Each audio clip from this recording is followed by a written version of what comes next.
गुरु प्रेमियों, सादर जय गुरुदेव। अमर संदेश।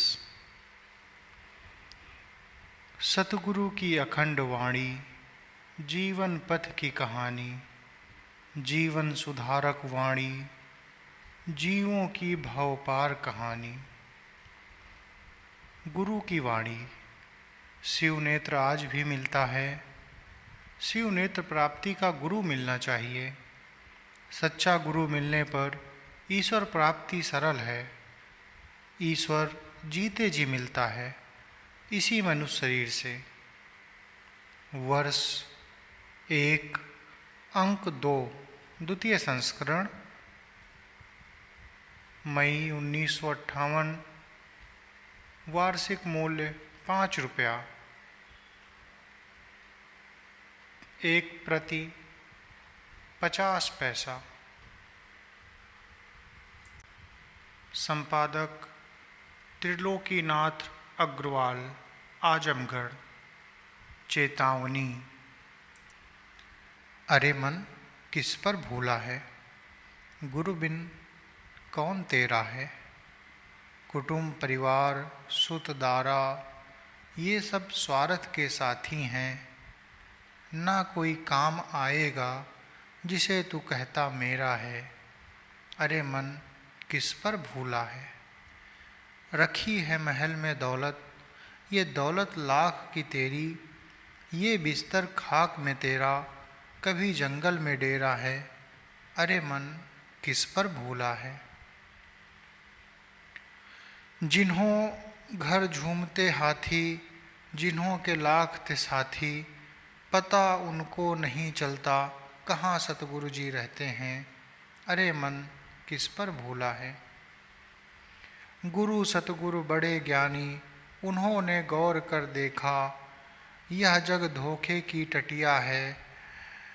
ना तेरा है ना मेरा है।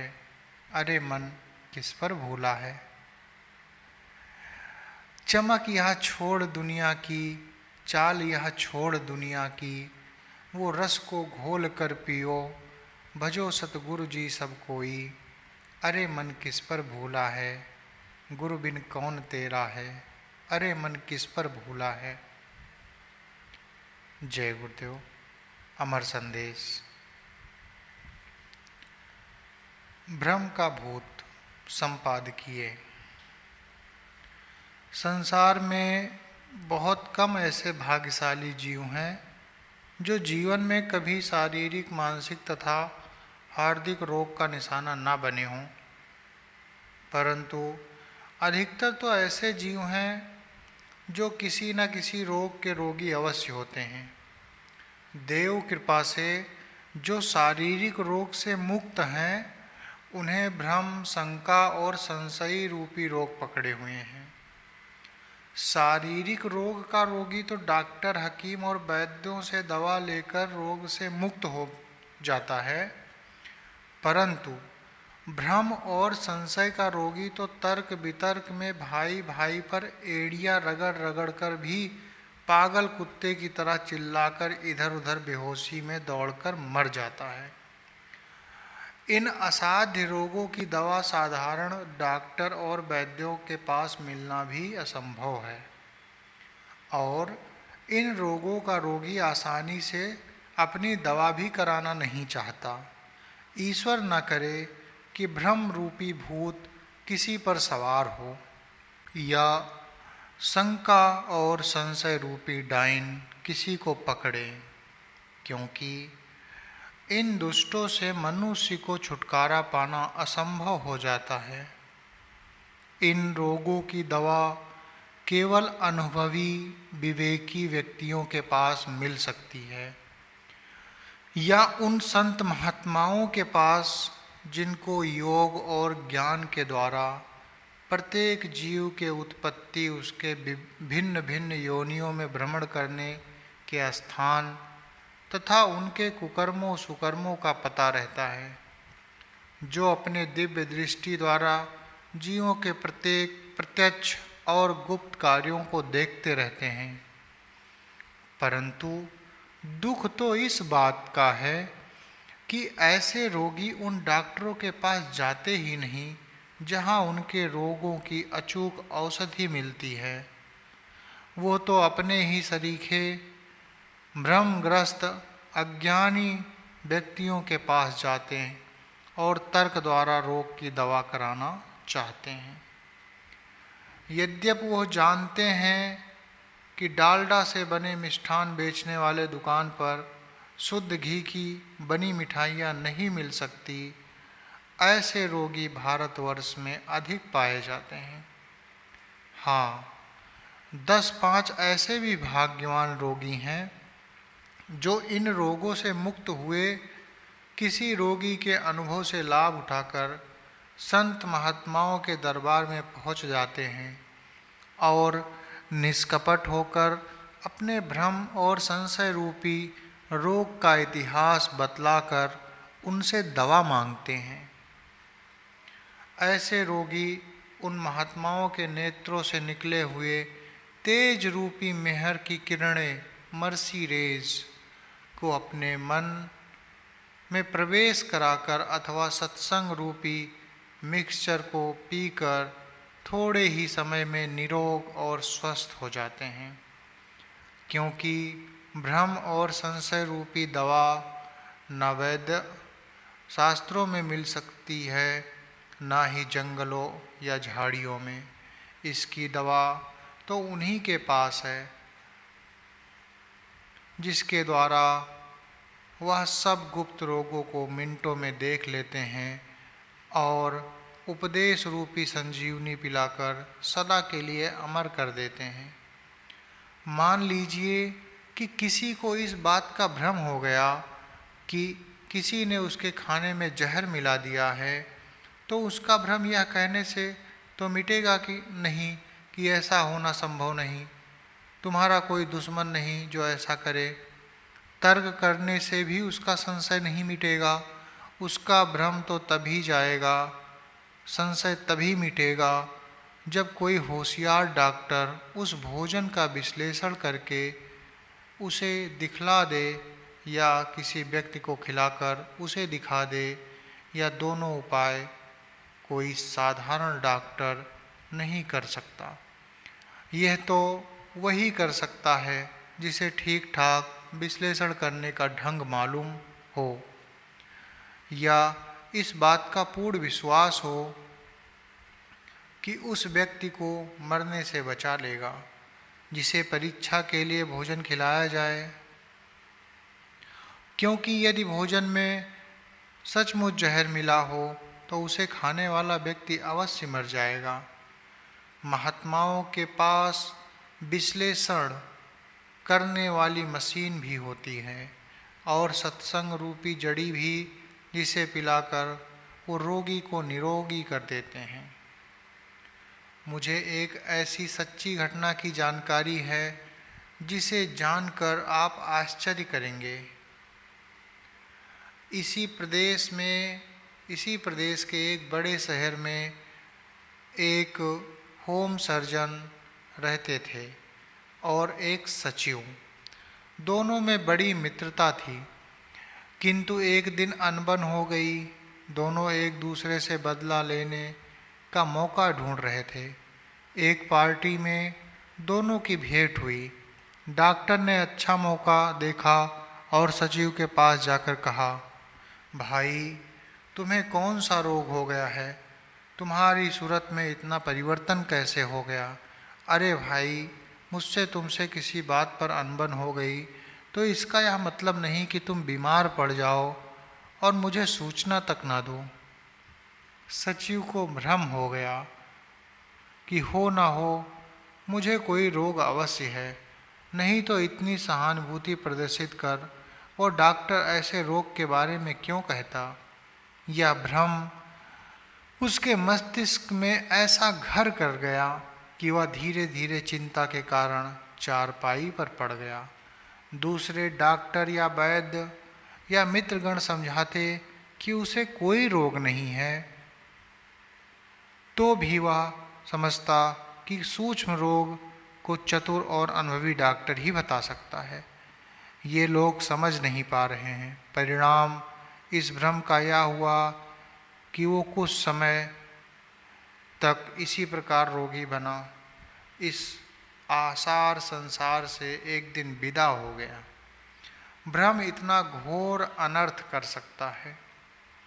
प्रेमियों, आप सदा इस भ्रम और शंकाकारी जबरदस्त भूतों से बचते रहने का प्रयत्न कीजिए, और यदि किसी समय किसी प्रकार का यह भूत आपका साथ ना छोड़े तो तुरंत किसी अनुभवी डॉक्टर के पास, जो मानसिक विकारों की दवा कर सकता हो, उसके चरणों में आदर सहित बैठकर निष्कपट होकर अपने रोग की औषधि सेवन करके शीघ्र निरोग और स्वस्थ हो जाइए। आप इसे कठिन न समझें। भ्रम और संशय रूपी रोग तो विश्वास, अभ्यास और अनुभव से ही जा सकता है, और यह 1 मिनट में भी हो सकता है। बीमारी कोई भी क्रॉनिक होती है, उसे निरोग होने में कुछ समय लगता है, परंतु जिसका रोग हल्का एक्यूट होता है, जिससे चेतन शक्ति और बुद्धि तथा विवेक का थोड़ा भी अंकुर रहता है, उसके भ्रम और शंका को जलाने के लिए उपदेश रूपी एक चिंगारी भी काफ़ी होती है। इसलिए तर्क और बहस रूपी तूफान में जीवन रूपी नौका को डालकर उसके थपेड़ों से इसे चकनाचूर न कीजिए, और किसी दूसरे के प्रति आपको भ्रम और शंका हो गई हो तो उसको लेकर स्वयं परेशान ना हों। उस संबंध में अन्य लोगों से ना पूछकर स्वयं उस व्यक्ति के पास जाइए। उसके समीप रहने और उसके प्रत्येक कार्यों को अपनी आँखों से देखने तथा विवेक और बुद्धि द्वारा उसका निराकरण करके उस यथार्थ को जानने की कोशिश कीजिए। आप अवश्य भ्रम और संशय रूपी रोग से निरोग हो जाएंगे और दूसरों को भी निरोग बनाएंगे। यही इस रोग की अचूक औषधि है। जय गुरुदेव। अमर संदेश। शब्द स्वामी जी महाराज, चिरौली। हंसिनी तजो काग का संग, हंसनि तजो काग का संग, काग संग तू विषरस खाती, हो गई मैले अंग, मैली होय दुख बहु पाए, बहु विधि हो गई तंग, हंसनि तजो काग का संग।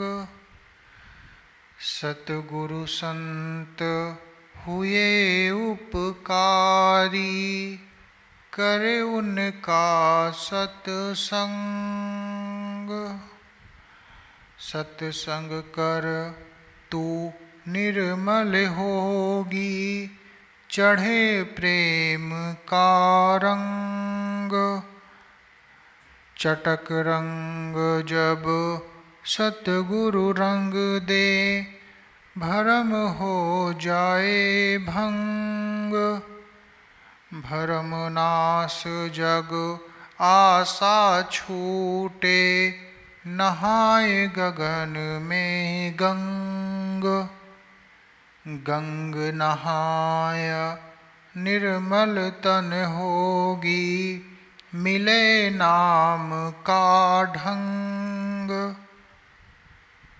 ढंग मिले सुरत चढ़े आकाशा, जीत काल से जंग, जंग जीत त्रिकुटी पर पहुँचो, पाओ गुरु ओ अंग, सत्यलोक की खिड़की खोलो, बीन सुनो निहंग, सतपुरुष का दर्शन करके सबसे होए असंग। अलख अगम का दर्शन करके गया नाम अरुणंग। दयाल निहाल हुई स्वामी पर से छूटी सभी उचंग। राधा स्वामी परम गुरु पाए आरती करी उमंग। जय गुरुदेव। अमर संदेश। संत की सीख। सूरत का निशाना दोनों आँखों के मध्य में तीसरा नेत्र है। दोनों आँखों को बंद करके अंतर्वृत्ति द्वारा तीसरे नेत्र में अपनी सूरत को एकटक जमाना चाहिए। जैसे चकोर चंद्रमा को देखता है, असत्य भाषण, चोरी, जारी निंदा, छल कपट, अन्य किसी प्राणी को अपने शरीर, वचन, कर्म से कष्ट नहीं पहुंचाना चाहिए। जो सदा चुगली निंदा में लगे रहते हैं, उन जीवों से कभी भी मेल मिलाप कदापि नहीं करना चाहिए। अपनी शक्ति के अनुसार सर्व प्राणियों की भलाई में तत्पर रहना चाहिए। अपने शरीर रक्षा के अतिरिक्त विशेष अपना कीमती समय संसार की नाशमान वस्तुओं को प्राप्त करने में नहीं बिताना चाहिए। सूरत का आधार। जब सूरत दोनों भवों के बीच में टिकने लगे और प्रकाश दिखाई पड़ने लगे, तब साधक को सदा संभाल कर चलना चाहिए। अपने स्वार्थ हेतु किसी भी मनुष्य को किसी प्रकार का धोखा नहीं देना चाहिए, बल्कि सदा विचार रखना चाहिए कि किसी प्रकार से मुझसे गलती ना होने पावे। गुरु उपदेश के विपरीत एक कदम भी नहीं उठाना चाहिए।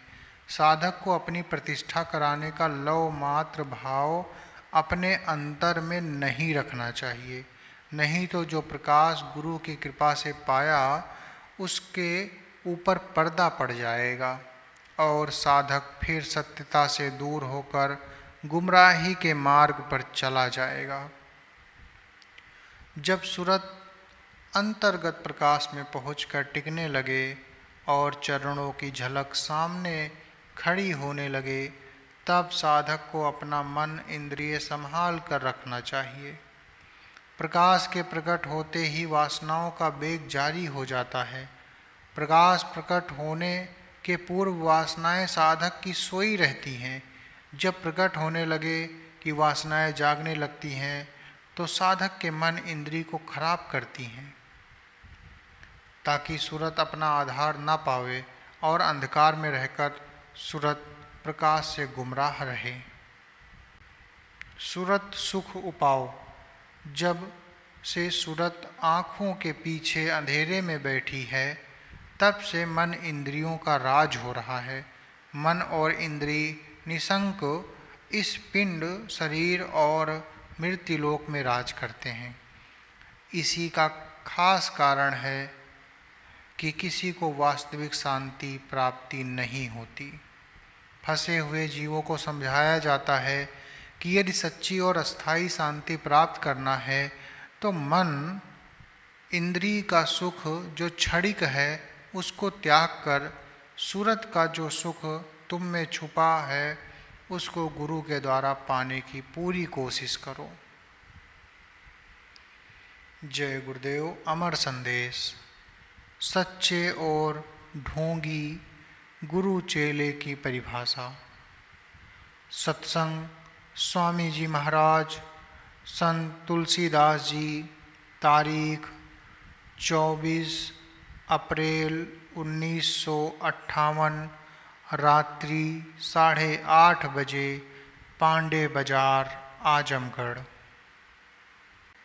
आज के सत्संग में स्वामी जी महाराज ने गुरु और चेले और उसके आपसी व्यवहार पर प्रकाश डालते हुए कहा कि जब गुरु भी भूला हुआ हो और चेला भी भूला हुआ हो तो परमात्मा का मार्ग कैसे मिले।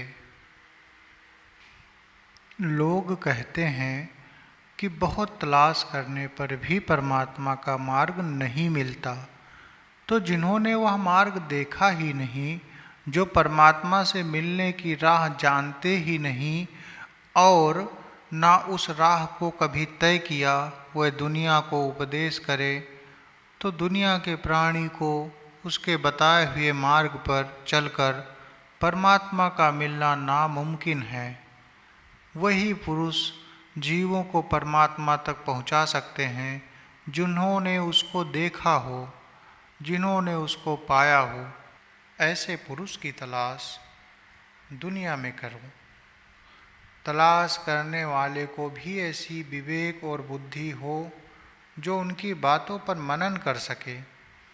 ऐसा मनुष्य तो इन्हें गिने को खोज सकता है, मगर जिसके पास बुद्धि और विवेक नहीं, वो तो महात्मा को पहचान नहीं सकता।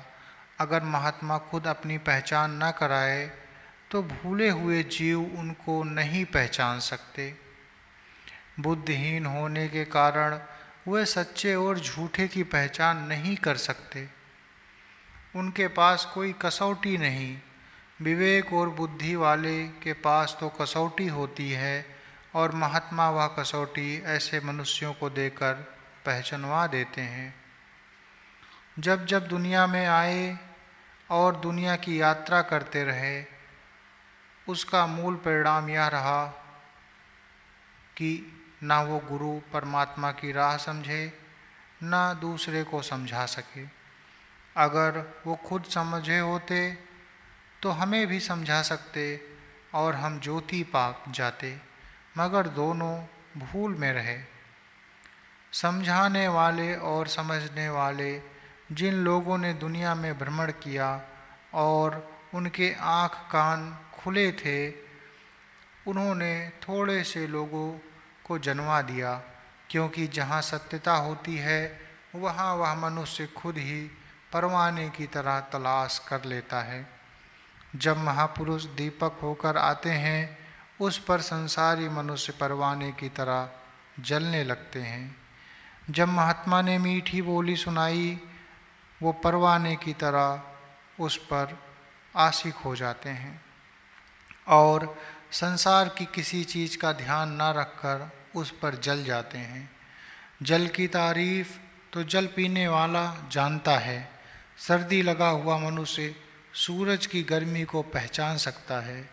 इसलिए तो जीवों को समझाया जाता है कि तुम भूल भ्रम में हो।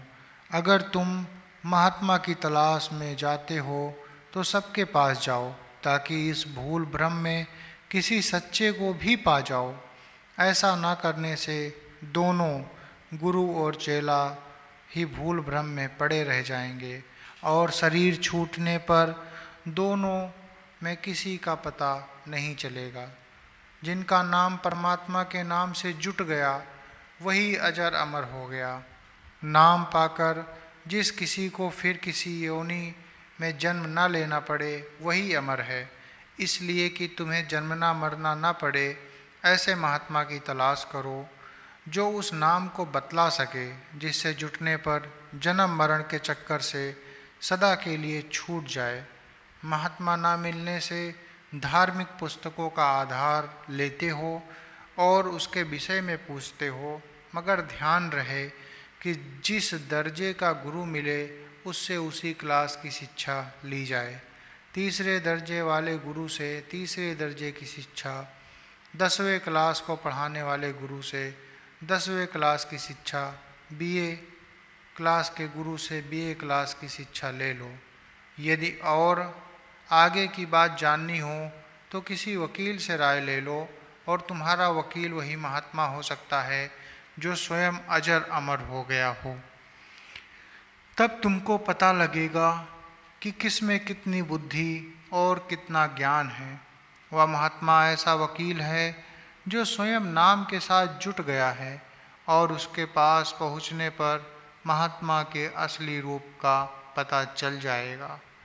हम लोग तो भ्रम और भूल में पड़े हुए हैं, तो हम क्या समझेंगे। हम बतलाएंगे कि गुरु के पास आकर चेला क्या सीखता है और चेले गुरु चेले को पाकर क्या सिखाता है। गुरु और चेले दोनों का व्यवहार झूठा। गुरु मान मर्यादा चाहता है तो चेला लौकिक पदार्थ और स्वार्थ सिद्धि। इससे पता चलता है कि गुरु चेले दोनों का व्यवहार झूठा, ना गुरु सच्चा न चेला। जाका गुरु है अंधरा, चेला खरा निरंद, अंधे को अंधा मिला, पड़े काल के फंद। महापुरुषों ने कहा है कि मैं किससे कहूँ, अगर मैं समझाऊँ भी कि गुरु चेले का व्यवहार झूठा है तो कोई मानता ही नहीं, और वो महापुरुष ऋषियों मुनियों का दृष्टांत देकर सच्चे गुरु चेला की पहचान कराता है, मगर कोई पहचानता ही नहीं। जिस गुरु में असलियत होती है वो मान मर्यादा कभी नहीं चाहता।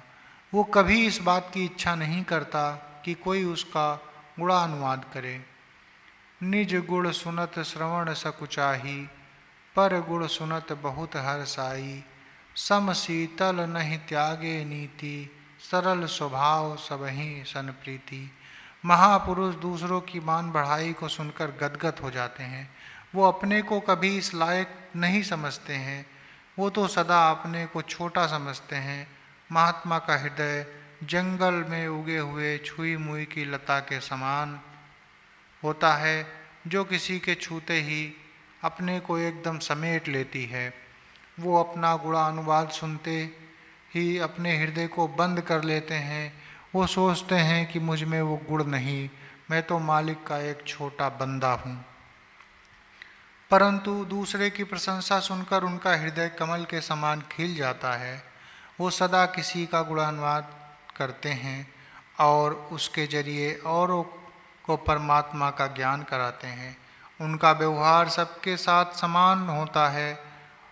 उनमें समता की दृष्टि होती है जो प्रकाशमय होती है। वो अंधकार में दृष्टि को हटा देते हैं, इसलिए तो उनका शिष्य भी सबको समान दृष्टि से देखता है। सरल स्वभाव सबे संग प्रीति। महात्मा का स्वभाव बच्चों का स्वभाव होता है। तुरंत किसी से मचलना, फिर तुरंत उससे मिल जाना, ये उनका स्वभाव होता है। वो बच्चे की तरह सभी की गोद में बैठ सकते हैं, क्योंकि वो सब घटों में परमात्मा का नूर देखते हैं। ये तो परमात्मा का स्वभाव है कि वो किसी बात पर बच्चे की तरह रूठ जाए, फिर तुरंत ही मना लिए जाएं। बच्चा जब कोई काम करता है, उसमें उस समय यदि उसे छोड़ दिया जाए तो वो रूठ जाता है। वैसे ही महात्मा का स्वभाव होता है। जब वो कोई काम करता रहता है, उसे छेड़ दिया जाए तो वो रूठ जाता है, परंतु तुरंत प्रसन्न भी हो जाता है। चेले चाहते हैं कि गुरु दुनिया की धन दौलत सब बख्श दें, किंतु वो नहीं सोचता कि संसारी वस्तुएं तो गुरु के पास जाने के पहले भी थी, उनके मांगने से क्या लाभ, और गुरु के पास यदि कुछ ना हो तो क्या देगा। ऐसा गुरु परमार्थ की वस्तु दे नहीं सकता, क्योंकि कंगाल दूसरे को क्या दे सकता है। जो खुद भूखा है, जिसका मन संसार की ओर दौड़ता है, उससे आत्म कल्याण चाहो तो वो क्या देगा। जिसके पास पूंजी है वह पूंजी भी देगा और कर्ज के बदले ब्याज भी देगा। वो ब्याज प्रेम है। तुम गुरु से प्रेम करो। जब तुम कुछ दे नहीं सकते हो तो प्रेम नहीं पा सकते। अपने श्रद्धा और प्रेम के बदले गुरु से सर्वस्व ले सकते हो, मगर न गुरु में प्रेम न चेले में श्रद्धा, फिर किसी को क्या मिले। महात्मा कहते हैं कि जीवात्मा जब परमात्मा का सच्चा मार्ग पकड़ती है तो परमात्मा तक पहुंच जाती है, मगर जिसने ऐसा ना किया वह गुमराह हो गया, क्योंकि संसारी गुरु अपनी सूरत को नाम से जोड़ने का उपदेश नहीं करते। वो चाहते हैं कि हमारी मान मर्यादा रहे, और इसी उद्देश्य से चेले को नाना प्रकार की क्रिया, जप तप दान आदि बतलाते हैं। कोई कहता है कि तुम काशी जाओ तो कोई मथुरा भेजता है। वह समझता है कि दान पुण्य स्नान इत्यादि से उसे मुक्ति मिल जाएगी, मगर इससे कुछ बनने वाला नहीं। जिसने खुद कभी कोई कर्म नहीं किया, खुद असलियत से दूर रहा, वो दूसरे को क्या बतलाएगा। ऐसे उपदेश देने वाले और उपदेश लेने वाले दोनों ही भूले हुए हैं। जब कोई रास्ता सीधा बतलाता है तो आप हजारों को साथ लेकर गड्ढे में गिरने के लिए जाते हैं। इसलिए कलयुग में सुरत शब्द का मार्ग, निशान जिसके द्वारा जीवों का कल्याण हो सकता है, वह मिट रहा है। महात्मा आपको सुरत शब्द मार्ग का ज्ञान कराते हैं और ज़बरदस्ती आपको लगाते हैं, तब आप धक्का खाने पर मजबूर होकर चलते हैं। कुछ लोग परमहंस जी के पास गए और प्रश्न किया कि हम लोग परमात्मा के पास पहुंच सकते हैं या नहीं। तो उन्होंने कहा हाँ। वो सब लोगों को साथ लेकर समीप में एक गांव में गए जहां एक चोर और डाकू रहता था और उसका नाम लेकर उसे पुकारने लगे। लोगों ने कहा कि आप ऐसे आदमी को पुकार रहे हैं जो दिन रात चोरी करता है और डाके डालता है। परमहंस जी ने कहा, मैं ऐसे ही आदमी से मिलना चाहता हूँ। गांव वाले ने उसे महात्मा के पास बुलाया, मगर वो आना नहीं चाहता था। गांव के लोगों ने उसे घेर लिया और उन लोगों के कहने पर चोर महात्मा जी के पास गया और महात्मा जी से पूछा कि आपने मुझे क्यों बुलाया। महात्मा ने उत्तर दिया, मैं तुम्हें नाम देने के लिए आया हूँ। उसने नाम लेने से इनकार कर दिया, मगर लोगों के पकड़ने से वो रुक गया और महात्मा ने उसके कान में धीरे से नाम सुनाया। नाम सुनते ही उसकी समाधि लग गई। जो परमात्मा का नाम नहीं सुनना चाहता था, उसको भी महात्मा नाम देकर उसकी समाधि लगवा देते हैं। ऐसे व्यक्ति को नाम देकर जबरदस्ती जहर का घूंट पिलाकर मजबूर करते हैं। कुछ लोग पीते हैं फिर थूकते हैं। ऐसा कई बार पीते और थूकते हैं तब लोग समझते हैं कि दीन और दुनिया दोनों चली जा रही है, उसको ले लो। यह अवस्था सच्चे गुरु की अवस्था है। लोभी गुरु और स्वार्थी चेले का झूठा संबंध है। हम आत्मा और परमात्मा का रास्ता भूल गए, इसीलिए कलयुग में सुरत शब्द का मार्ग भी भूल गए। जो लोग नाम चाहते हैं वो लोग उसे पकड़कर परमात्मा तक जा सकते हैं। पहले की चीज़ों को जो ऋषियों महर्षियों ने बताया उसे हम भूल गए। सच्चे रास्ते को कुछ पहले वाले लोगों ने भुलाया, कुछ माया में फंसने पर हम भूल गए। और जब वो किरण मुझ में आई तब हम भूल भ्रम का कर्म करने लगे और वही रास्ता पकड़ लिए। हम सोचते हैं कि वो कुछ काम करेंगे। जब लोग ऐसा सोचने लगे तो हम मजबूर हो गए। काम, क्रोध, लोभ, मोह ये सब असलियत पर पर्दा डालने वाले हैं। कुछ तो हम अपने क्रियाकर्म के कारण और कुछ मोह माया के कारण और कुछ खून के असर से भूले। महात्मा ने जब बताया कि इसी जीवन में परमात्मा तक पहुँचने का एक सीधा रास्ता है, तो चेला कहता है, मैं इसे मानता नहीं। इसका अर्थ यह है कि ना गुरु ने चेला किया और न चेले ने गुरु बनाया। चेला स्वार्थ की सिद्धि में फंसा और गुरु मोह में। इससे सिद्ध हुआ कि गुरु चेला दोनों पाखंडी। महात्मा ने गुरु चेले का जो हाल देखा उसे सच सच कह दिया। ऐसे गुरु और चेला दोनों कपटी और ढोंगी और अपने कर्मों के कारण दोनों 84 गए। गुरु चेले दोनों के हाल को जब महात्मा ने देखा तो सच कह दिया। जब दोनों कपटी और ढोंगी हो गए तो दोनों 84 गए। अब बतलाओ मुक्ति किसकी हुई? मुक्ति किसी की भी नहीं हुई, क्योंकि मुक्ति का पथ जो महात्मा ने बताया था उसे वही गुरु और चेला पार कर सकता है। जो शब्द का अभ्यासी हो चुका है और अपने को नाम से जोड़कर नामी हो गया हो।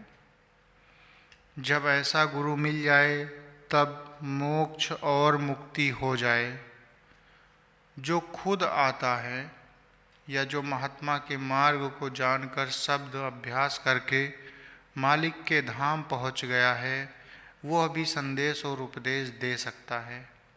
उसे सुनकर उसके बताए मार्ग पर चलकर दूसरे व्यक्ति भी मुक्ति पा सकते हैं।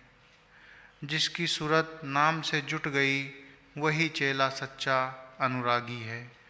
जिसकी सूरत ने नाम से प्यार नहीं किया, ऐसे ढोंगी की गति नहीं हो सकती। यदि ऐसा ही है तो क्यों तुम अगोचर अलग की तलाश नहीं करते? गुरु ने जो कुछ उपदेश किया तुमने उसे भी ना माना। इस तरह एक एक दिन निकल गया जो लौट कर कभी नहीं आ सकता। सब कुछ हमको इसी समय करना है, क्योंकि यह अमूल्य समय है और मनुष्य शरीर फिर कोई नहीं पा सकता। गुरु भी मिलना मुश्किल और चेला भी मिलना मुश्किल। सच्चे गुरु ऐसे लोगों की तलाश करते हैं जो आकर उनसे मिल जावें। वही चेला चेला है जो गुरु की इच्छा में मिल जावे और गुरु जो कहें वही करे, या जिस रास्ते गुरु जाए उसी रास्ते जाए, या गुरु ने जो कुछ इच्छा उठाया उसे छोड़कर न हट जाए। जब दोनों गुरु और चेला सच्चे मिल जाएं तो एक चेला सैकड़ों को उबार देता है। एक ऐसा चेला दुनिया में काफ़ी है, वो लाखों जीवों का उद्धार कर सकता है। वरना संसार में गुरु भी दुर्लभ और चेला भी दुर्लभ। कहते तो सभी हैं कि जो गुरुदेव कहेंगे वही हम करेंगे, मगर उपदेश के मुताबिक गुरु की बातों पर चलने वाले कम हैं। इसलिए कहा जाता है कि गुरु और चेला दोनों निस्वार्थ और परमार्थी हों, तभी गुरु को सच्चा चेला और चेले को सच्चा गुरु मिल सकता है। कबीर दास को धर्मदास ऐसे करोड़पति चेला मिले। कबीर दास ने उनको पाने के लिए बड़ी कोशिश किया और उनके घर गए। जब कबीर दास उनके घर गए तो धर्मदास घर में ही थे। उनकी स्त्री भोजन बना रही थी। भिक्षा के लिए आवाज़ लगाई। जब उनकी स्त्री भिक्षा लेकर बाहर देने को आई तो कबीर दास जी ने दुत्कारते हुए कहा, ऐसी पापनी के हाथ की भिक्षा हम नहीं लेंगे जो चूल्हे में हजारों चींटियां और माटे जला रही हो। स्त्री को बड़ा आश्चर्य हुआ। वह सीधे चौंक गई। देखा तो सचमुच लकड़ी के साथ उसमें लगी हजारों चींटियां और माटे जल रहे थे। उसने महात्मा के इस चमत्कारिक दिव्य दृष्टि की बात पर चकित होकर अपने पति से सारी बात बताई। कबीर दास का काम हो चुका था। वह चोट लगा चुके थे, तीर लग चुका था। जब तक धर्मदास उनकी स्त्री बाहर आवे वह अदृश्य हो चुके थे। धर्मदास को ऐसे अनुभवी महात्मा का दर्शन की बड़ी उत्कंठा हुई। घर से सपत्नी महात्मा को तलाशने निकल पड़े। बहुत खोजा किंतु कुछ भी पता न चला। इस तलाश में उनका व्यापार नष्ट हो गया, धन दौलत समाप्त हो गया। अंत में निराश होकर दोनों स्त्री पुरुष एक नदी के किनारे बैठे थे, बिल्कुल उदास। अब न धन वैभव पास था, न हाट हवेली, न नौकर चाकर और न मान प्रतिष्ठा।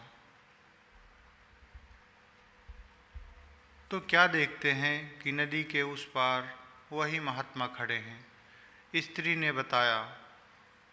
फौरन नदी के उस पार गए, चरणों में गिरकर करुणा और प्रसन्नता से फूट फूट कर रोने लगे। पूछा कि प्रभु अब तक कहाँ थे? अब तो मेरा सब कुछ नष्ट हो गया, धन वैभव सब समाप्त हो गया। कबीर जी ने कहा, बेटे यही तो उचित अवसर है। जब तक वह सब था वही बंधन था, अब भक्ति ठीक से कमा सकोगे। दोनों स्त्री पुरुष चरण में लग गए। जो लोग सदा बाहरी माया में फंसे रहते हैं, नित्य भला बुरा पाप पुण्य किया करते हैं, महात्मा उनको कैसे जानते हैं और कैसे उनको बता देते हैं, ये कबीरदास और धर्मदास जी की घटना से अच्छी प्रकार समझ सकते हैं। यदि एक सच्चा गुरु और शिष्य मिल जाए तो वो सैकड़ों को पार लगा सकता है और ठोकर मारकर अपने में मिला लेता है। और जो गुरु की तलाश में सब कुछ बलिहार कर दे, ऐसा चेला भी दुर्लभ होता है। यदि ऐसा चेला मिल जाए तो गुरु क्यों नहीं उसको अपने में मिला लेगा। सौभाग्यवश जब ऐसा हो जाए कि दोनों एक हो जाएं, फिर ना गुरु रह जाए ना चेला। पाखंडी गुरु और स्वार्थी चेले भी संसार में बहुत हैं। महात्मा तो चोर डाकू सबकी तारीफ करते हैं, मगर जब उपदेश और शिक्षा की तख्त पर बैठ जाएंगे तो सच्ची ही कहेंगे। हम देखते हैं कि असंख्यों गायें बकरी शहीद कर दिए जाते हैं। मुल्लाओं और पंडितों ने क्या क्या बतलाया, वो कितना गुनाह किए। बतलाने वाले गुमराह और उनके बताए हुए मार्ग पर चलने वाले गुमराह। संत महात्मा के लिए कहते हैं कि केवल अपनी जवान के रस के लिए जीवों को क्यों मारते हो, मगर कितना ही समझावें बुझावें हम मानते ही नहीं। गुरु भी पाखंडी, चेला भी पाखंडी, इसीलिए नाम सूरत का रास्ता दोनों भूल गए। इसीलिए महात्मा कहते हैं कि जिस गुरु ने शब्द मार्ग को नहीं पाया उसको छोड़ो। अगर ऐसे झूठे गुरु को पकड़े रहोगे तो तुम पाप में फंसे रहोगे। मैं एक बार विंध्याचल गया था, वहाँ मैंने देखा कि एक बकरी के बच्चे का दोनों कान एक व्यक्ति पकड़े हुए था और दोनों पिछली टांगे एक व्यक्ति। तीसरा व्यक्ति चंदन टीका लगाए हाथ में खड़ग लिए खड़ा था। मैंने उससे पूछा, भाई मातेश्वरी के स्थान पर ऐसी निर्दयता क्यों कर रहे हो? तो उत्तर मिला, माँ इसका बलिदान चाहती है, इसलिए इसका बलिदान किया जा रहा है। भला आप बताएं मातेश्वरी माँ जिसका हृदय अत्यंत कोमल, जगत के सब जीवों जिसके बच्चे हैं, वो इतना निर्दयी कैसे हो सकती है? हाँ, अपनी जीव्या के स्वाद के लिए माँ की ओट में प्रसाद का बहाना करके हम मज़ा लेते हैं, उसकी ओट रहकर हम शिकार करते हैं और माँ को कलंकित करते हैं। इसलिए हम कहते हैं कि ऐसे गुरु को छोड़ दो जिससे महापाप कट जाए। जिसने सूरत नाम मार्ग को नहीं अपनाया उसने कुछ ना किया। महात्मा दत्तात्रेय ने सच्चे गुरु की तलाश में 24 गुरु किया।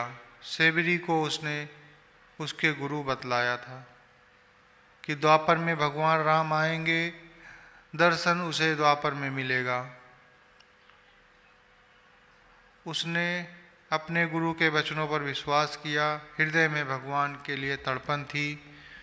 भगवान गए, अपने भक्तों को दर्शन दिया। जिस विश्वास अटूट होता है, परमात्मा उसकी सहायता करता है। परंतु इस समय तो अवस्था यह है कि यदि हर समय स्वार्थ की सिद्धि हो तो वाह हरे गुरु, और सिद्धि ना हो तो छोड़कर भाग चलते हैं। तुम अभ्यासी गुरु को पकड़ो, वो पाप की बेड़ी से बचाएगा, वरना यदि पाखंडी गुरु मिल जाए तो 84 में ले जाएगा। अभ्यासी गुरु मिलता तो बहुत कठिनाई से है और मिले तो बहुत आसानी से उसकी जलती आग में बैठ भी नहीं सकते। संसारी गुरु दूसरे होते हैं, ब्रह्म विद्या के गुरु दूसरे और मोक्ष और मुक्ति का पथ प्रदर्शन करने वाले गुरु अन्य होते हैं। संत बाहर से भी संसार को ठंडक पहुंचाते हैं और भीतर से भी। यदि वो लोग आग लगा दें तो सब लोग भाग जाएं, कोई न टिके। इसलिए झूठे गुरु को त्यागो, सुरत शब्द अभ्यासी गुरु को खोजो। वो बतलाएगा कि तुम कहाँ से आए हो, कहाँ तुम्हें जाना है। जो मनुष्य जिस जगह आया होगा वही तुम्हें उस स्थान का पता बतलाएगा। जो व्यक्ति दिल्ली गया होगा, जिसने दिल्ली देखा होगा, वही वहाँ के आने जाने का रास्ता बतलाएगा तथा उस स्थान का वर्णन करेगा। वही नाम रूपी जहाज पर तुम्हें चढ़ाकर सतलोक में ले जाएगा। वही हमारा सच्चा घर है। रास्ते में अनेकों देवी देवता, चांद सूर्य, अनेकों लोक और ब्रह्मांड मिलेंगे। तुम देखकर चकित हो जाओगे। जब ऐसा गुरु मिल जाए जो सदा परमात्मा के पास आता जाता हो और वो सच्चा उपदेश देता हो, उसे ग्रहण किया जाए तो अपना कल्याण हो जाए। अनेकों प्रकार की सेवा चेला करता हो मगर स्वार्थ भावना के साथ करता हो तो इसका कारण वह खुद नरक में जाता है। जिस घट में परमात्मा की ध्वनि जारी हो उसके पास बैठ जाइए, आपको शीतलता प्राप्त होगी। क्योंकि जो शीतल वस्तु से मिल रहा है वही औरों को शीतलता दे सकता है। जिसके घर में स्वयं आग लगी हो उसके समीप जाने वाला जल जाएगा। हाँ, यदि दरिया के उस पार आग लगी हो तो हम इस पार हो तब तो हमारे पास उसकी लपटें शीतल होकर आएंगी। आग लगी है, हम वासनाओं के क्षेत्र में हैं तो जरूर जल जाएंगे। कबीर दास ने कहा है, मैं किसको समझाऊं कोई समझत नहीं। कबीर दास जी ने कहा है कि एक हो तो समझाऊं, लाखों बेवकूफ़ स्वार्थी दुनिया में हों तो किसको किसको समझाया जाए। यदि संसार के जीव महात्माओं की नसीहत को सुनते तो उन पर जाते। उस समय फूल की वर्षा होती, देवता उनका स्वागत करते। मगर दुनिया वालों ने समय का मूल्य नहीं समझा, गफलत और निद्रा में अपने समय को बिताया, समय रहते नहीं जागे। अंत में लंबे होने का समय आ जाता है। सबके लिए एक मुसीबत की समा बंध जाती है। तुम उस समय कुछ नहीं कर पाते, फिर पहले से कोई उपाय तुम क्यों नहीं सोचते समझते। यदि तुम उपदेश पर ध्यान देते तो परमात्मा से मिल जाते, मगर ऐसा ना करके देवी देवता के पूजा और दान पुण्य से कल्याण चाहते हो। वो कहता है कि मैं बराबर रूप बदल बदल कर आता हूँ और भूले हुए जीवों को उपदेश देता हूँ। उसे तुम नहीं समझते। राम ने उपदेश दिया, कृष्ण ने उपदेश दिया, वाल्मीकि ने गुरु का कहना माना, स्वयं ब्रह्म समान हो गए। उसके पश्चात स्वामी जी महाराज ने श्रोतागण को संबोधित करते हुए कहा कि यदि हम गलती पर हैं तो कोई बतलावे कि हमारा रास्ता गलत है, तो जो रास्ता वो बतावे मैं उस पर चलने को तैयार हूँ, नहीं तो वो हमारे रास्ते पर आ जाए। महात्मा को गुमराह किया हुआ मनुष्य कभी सुधर नहीं सकता। इसलिए महात्मा कभी गुमराह नहीं करते। जो रास्ता वो पुष्ट कर देते हैं उसको अपनाने वाला कभी भटक नहीं सकता। मैं सदा यही कहूँगा क्योंकि गुरु की यही आज्ञा है और मैं उनका काम समझकर करता हूँ। जिस दिन अपना काम समझूंगा, किसी पेड़ के नीचे 2 रोटी खाकर पड़ा रहूँगा। इस उपद्रव में कौन पड़ेगा। ये जीवन का आनंद नहीं, मगर मालिक की ड्यूटी अदा करता हूँ और मालिक से कहता हूँ कि हमें सब शक्ति बख्श दो। उसी से महात्मा सारे संशय का छेदन करते हैं और परमात्मा की ज्योति को जगाते हैं। इसीलिए मैंने सच्चे गुरु और परमार्थी चेले तथा पाखंडी गुरु और स्वाधीन चेले के विषय में बता दिया। इसके लिए यह आवश्यक नहीं कि उच्च जातियों और पढ़े लिखे लोगों में ही गुरु मिले। गुरु तो किसी जाति और किसी वर्ग में मिल सकता है, उसकी जाति से कोई मतलब नहीं। हिंदू, मुसलमान, सिख, ईसाई, चूड़े चमार में उसकी परमात्मा शक्ति आ जाए तो उसी को गुरु मानकर उसकी पूजा करो। जिससे मालिक प्रकट हो जाए। जो अद्वैत है, जो देही पिंड ब्रह्मांड और तीनों लोक से अलग हो गया, चाहे वो चूड़ा चमार भंगी हो, उसे गुरु पिता देवता किसी रूप में प्यार कर लीजिए, वह आपको परमात्मा का रास्ता बतला देगा। मुसलमान औलिया और सूफियों ने भी कहा है, जो अंदर में बाग लगाता है, जिसके भीतर से परमात्मा की खुशबू आती है, उस पर दुनिया की सारी चीज़ें कुर्बान करो। बलिहारी वह घट की जा घट प्रगट होए। देवता प्रसन्न होकर ऐसे महापुरुष पर नित्य अमृत वर्षा करते हैं और उन पर जय जयकार करते हैं। यह तो निर्विवाद है कि मरना एक दिन जरूरी है, फिर जब मरना ही है तो कुत्ते की मौत ना मरो, ऐसी मौत मरो कि देवता जय जयकार करें। जिस कार्य को तुम अच्छा समझते हो उसी को करो। जीवन चंद रोजा है। अपने आप को सच्चे गुरु, सच्चे चेला और ढोंगी गुरु तथा ढोंगी चेला, स्वार्थी चेले की बात बतला दिया। महात्मा का उपदेश, वो ना जाने जन के कल्याण के लिए क्या क्या करते हैं। यम से बचाने के लिए उपदेश महात्मा करते हैं, इसलिए झूठे को छोड़ो, सच्चे को तलाश करो, जिनके द्वारा हमेशा के लिए मालिक मिल जाएगा। आगे तुम्हारी इच्छा। उपकार की कमाई महात्माओं के चरणों में बैठकर बनेगी। लाखों में एक की भी कमाई बन गई तो वो कुटुंब परिवार सबको तार देगा। इतिहास इसका साक्षी है। बाप बेटे को उस समय तक अपने संचय किए हुए धन का पता नहीं बतलाता जब तक बेटा नालायक रहता है, मगर जब वह समझता है कि बेटा लायक हो गया, वो दिए हुए वस्तु का दुरुपयोग या उसको नाश नहीं करेगा तो गड़ी हुई वस्तु को बतला देता है। ठीक उसी प्रकार महात्मा भी लायक शिष्य को सब कुछ देने के लिए तैयार रहते हैं। यदि आप उस गुप्त वस्तु को ना लेंगे तो वो उसे साथ लेकर चले जाएंगे। साधु आपको जगाने की बात कहते हैं, अगर आप ना समझे तो महात्मा हार जाते हैं। जैसे कबीर रैदास परेशान होकर बैठ गए, जो समय सामने है बहुत अच्छा है। हर समय महात्माओं ने सबको जगाने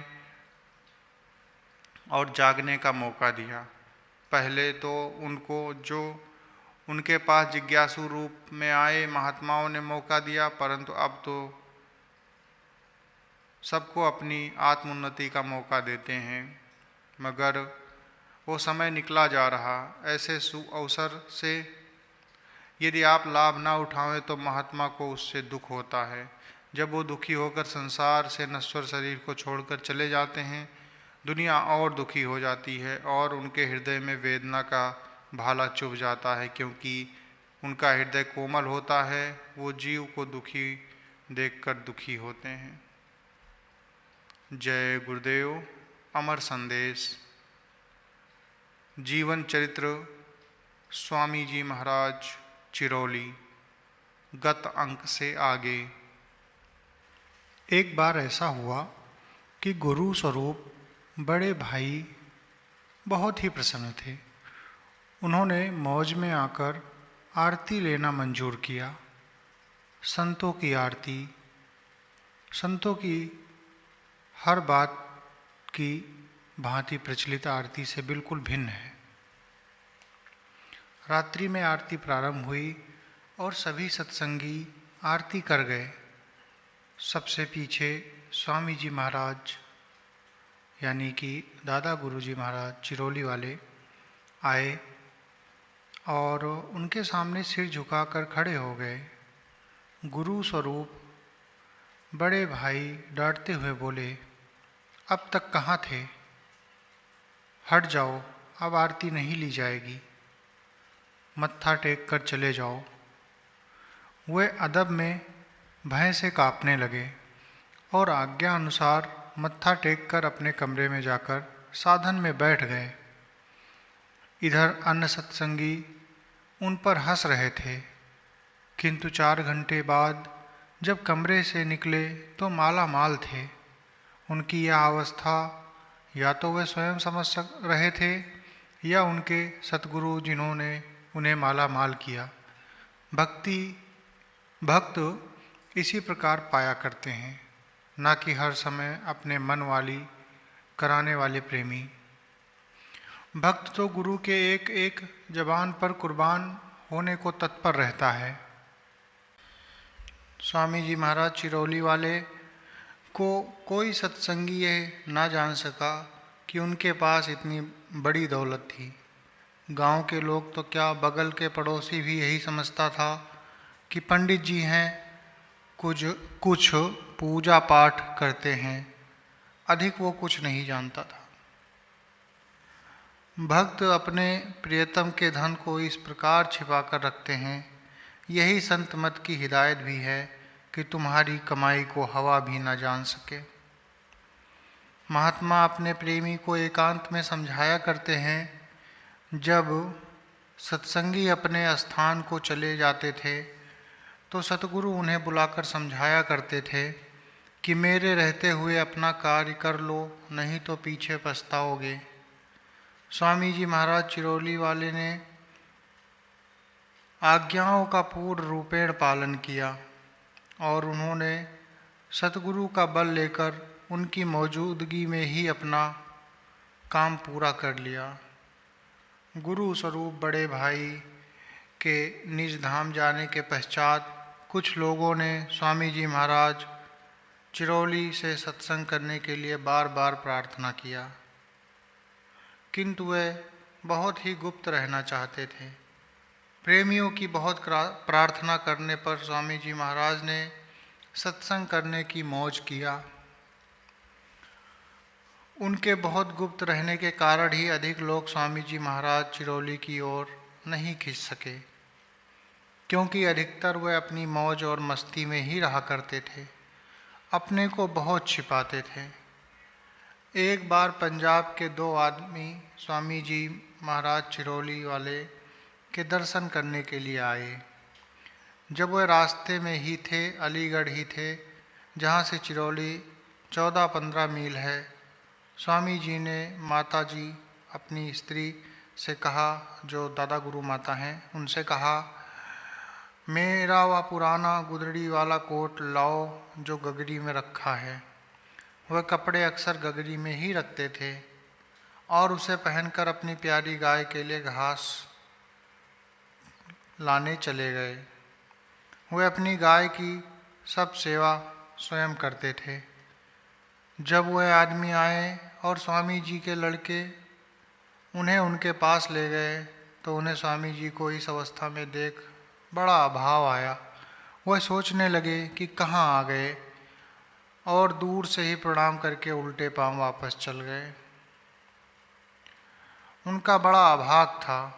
जब स्वामी जी से पूछा गया कि आज गूदड़ वाली कोट पहनने की मौज कैसे हो गई थी, तो उन्होंने कहा, भाई तुम लोगों से क्या बताऊं, वह दोनों आदमी जो पंजाब से आए थे बड़े कर्मी थे, उन पर बहुत बड़ा बोझा था। अगर वेश देखकर चले न गए होते तो उन बेचारों का कल्याण होता, किंतु मौज नहीं थी, फिर भी खाली हाथ नहीं गए। क्रमशः जय गुरुदेव। अमर संदेश। रूढ़िवादियों का महात्माओं के साथ भ्रम। उपदेश देते वक्त स्वामी जी महाराज का जीवन याद आ गया। महात्माओं से बहुत लोग डरते हैं, खासकर पंडित लोग रूढ़िवादी होते हैं। एक गांव में स्वामी जी महाराज का साथ था। वहाँ के ग्रामवासी संतों की निंदा करते थे। रात्रि में गांव निवासी बुलाए गए और आपस में तय हुआ कि ग्राम का मुखिया महात्मा के पास जाकर ये पता लगाए कि महात्मा किस मत और सिद्धांत के हैं, जिससे हमारा धर्म नष्ट न हो। सरदार स्वामी जी महाराज के पास पहुंचा। उसने 1.5 घंटा स्वामी जी महाराज से शंका समाधान किया। स्वामी जी महाराज की मोहित वाणी सुनकर सरदार मंत्रमुग्ध हो गया और रोने लगा। बोला कि मुझे अपने चरणों में लगा ले, हम अज्ञानी जन्म जन्म के हैं, हमारे अभाव व तर्क पर आप अंतर्यामी ख्याल न करें। क्षमा करें, क्षमा करें। स्वामी जी महाराज को दया आ गई और संत मत का उपदेश दे दिया और पास बैठाल कर अनुभव करा दिया। जब उस सरदार ने अंतर में ज्योति के प्रकाश का अनुभव किया और साथ साथ आकाशवाणी मालूम हुई, आकाशवाणी में यह अनुभव हुआ कि रास्ता पुरातन और सनातन है। इसी रास्ते से योगी, योगेश्वर, साधु और संत आते हैं। तुम भी इसी रास्ते से इन्हीं की कृपा से चले जाओ। तब उसने रामायण की चौपाई जो आज सत्य मानी, कहा कि इसका भेद आज मालूम हुआ। मंजन फल देखिए तत्काला, काक होए पिक बकहूँ मराला। इसके बाद सरदार ग्राम में गया। सब लोग उसका इंतजार कर रहे थे। पहुंचने के साथ लोगों ने पूछा कि महात्मा की असलियत मालूम की। उसने मीठे स्वर में उत्तर देते हुए कहा कि आप खुद जाकर इम्तिहान ले लो। शोर मचा कि महात्मा सरदार पर अपना जादू कर दिया और उसकी बुद्धि फेर दी, वहाँ कोई मत जाना। बहुत कहने पर कुछ लोग स्वामी जी महाराज के पास पहुँचे। पीठ के पीछे खड़े हुए, सामने कोई नहीं आया। पीठ का दर्शन करके लोग अपने अपने घर खाली लौट आए। इससे मालूम हुआ कि दुनिया किस प्रकार महात्माओं से डरती है और उनके असली फायदे से महरूम रहती है। अफसोस है। जय गुरुदेव। अमर संदेश, परमार्थी उपदेश। हम अपने उन महान पुरुषों के आदर्श व पराविद्या को बिल्कुल भूल गए हैं तथा भूलते जा रहे हैं, जिसे प्राप्त करके हमारा दुख व क्लेश के बंधन से छुटकारा हो जाता है। मन इंद्रियों के घाट पर बैठकर हम विषयों का आनंद लेने लगे तथा उस परम पिता को, जिसके बूंद रूप अंश से हम पैदा हुए, सदैव के लिए भुला दिया। उस प्रभु को प्राप्त करने की तथा उसको प्राप्त करने के सच्चे मार्ग के जानने की हमने कभी चेष्टा नहीं की। ना किसी संत महात्मा के बताए हुए वाणी व वचनों पर कभी उचित रीति से ध्यान दिया। फिर सुख और शांति मिले तो मिले कैसे? असत्य वस्तुओं के रस से हमें ना कभी सुख व शांति प्राप्त हुई है, ना होगी। हमें तो उस महान आदर्श पराविद्या को जानने की अतीव आवश्यकता है। धार्मिक पुस्तकों के पठन पाठन से ही हम समझ बैठते हैं कि हमने बहुत जान लिया, जिससे कि हम व्यर्थ में वाद विवाद में पड़ते हैं तथा अनावश्यक अहंकार मोल ले लेते हैं। भाइयों, पुस्तकों के ज्ञान से ज्ञान पूरा नहीं होता, ना उसमें लिखी बातें ठीक ठीक समझ आ सकती हैं, जब तक कि कोई अनुभवी महात्मा हमें उनका ठीक ठीक अनुभव ना करा दे। अतएव यह परम आवश्यक है कि हम उन धार्मिक ग्रंथों तथा पुस्तकों के ज्ञान को तत्व रूप में समझ लें और उनका प्रत्यक्ष अनुभव कर लें, जिससे कि हम अपना कल्याण कर सकें एवं साथ ही साथ समाज को भी सुखी बनाकर सतयुग का आनंद प्राप्त करें। अतएव भाइयों, उन महान पुरुषों की पराविद्या को प्राप्त करो, जिससे कि सरल योग द्वारा अपने को जान सकते हो। तुम्हारे अंदर भी वैसे परम पिता तक बेतार का तार लगा हुआ है। जिस प्रकार की बेतार के तार से देश विदेश की सूचनाएं घर बैठे प्राप्त किया करते हैं, सूरत शब्द के योग से सारे जीवन का रहस्य विदित हो जाता है। तुम भी इस योग से आकाशवाणियों द्वारा एक दूसरे पुरुषों से बातचीत कर सकते हो। इस अमूल्य विद्या को शीघ्र अतिशीघ्र प्राप्त करो, अन्यथा यह मनुष्य शरीर बेकार ही चला जाएगा। इस अमूल्य शरीर की प्राप्ति फिर नहीं होगी। 84 लाख योनियों में जाकर नाना प्रकार के पीड़ाओं को, ताप को सहना पड़ेगा। फिर इस दुख से तुमको कौन बचाएगा? मनुष्य जीवन का ध्येय यह होना चाहिए कि जीते जी अपने प्रभु की प्राप्ति कर लें और काल के असह्य दुख से सर्वदा के लिए छुटकारा पा जाएं। क्या तुमने कभी सोचा है कि हम मरकर कहाँ जाएंगे और हमारी क्या दशा होगी? अपराध करके ये तुम अपने को निरपराधी प्रमाणित करोगे तो यम के पुलिस के सामने जब तक कि वे तुम्हें पकड़ कर ले जाएंगे, क्या तुम्हें विश्वास है कि तुम्हें दंड ना मिलेगा? तुम तो कुछ भी बातें बनाओगे अपनी पराविद्या के आधार पर ही। तो बताओ फिर पराविद्या तुम कैसे जान सकोगे और नरक के महान क्लेशों से तुम्हारा छुटकारा हो सकेगा? आत्मज्ञान के आधार पर बहुत लोग उपदेश करते हैं, किंतु साधक व्यक्ति दुष्प्राप्य होते हैं। मौखिक कथा, वार्ता, भाषण, कीर्तन आदि की प्रथा, जिसको सत्संग के मिथ्या नाम से प्रचार किया जाता रहा है, अधिक प्रचलित हो गई है, किंतु वहाँ आत्मसुख का प्रवाह शून्य रहता है। संत श्रेणी के महात्मा ही सत्संग के सच्चे स्वामी होते हैं, वही नाम की धनराश दे सकते हैं।